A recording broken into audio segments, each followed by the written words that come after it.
Esu Ugnė, esu plaukų meistrė. Dažniausia mano darbas būna kirpti, bet aišku ir dažau, ir atlieku procedūras. Kodėl pasirinkau tokią specialybę, tai galiu būti dėkinga savo mamai, nes jinai mane pastūmė mokytis tokio amato. Tai esu labai dėkinga jai.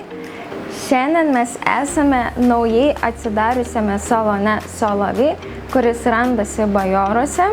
Kviečiu mielai apsilankyti čia.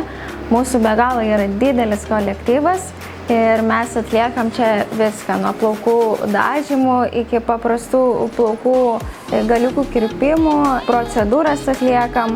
Kviečiu mielai apsilankyti. Šiandien aš noriu jums trumpai papasakoti, kas yra dabar šių dienų aktualijose, tai yra kirpčiukai.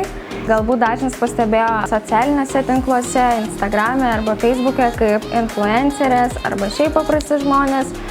Tikriausiai gal ir turiu daug draugų, kurios irgi nori išbandyti kirpčiukus. Tai šiandien aš apie juos ir papasakosiu. Tai yra dviejų tipų kirpčiukai.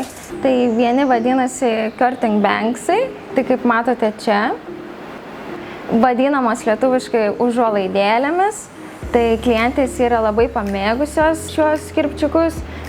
Vienos darosi juos trumpesnius, kitos ilgesnius, kai kam patinka, kaip kas nešioja.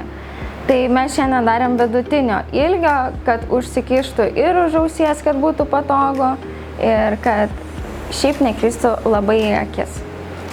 Šiaip dar kitas stilius kirpčiukų yra tiesiog tiesi linija. Tai dažniausiai nešioja tiesius kirpčiukus, kurių yra aukšta kakta, nes nori ją paslėpti. Noriu dar pabrėžti, kaip juos gražiai išlaikyti namuose, kad jie neatsibostų.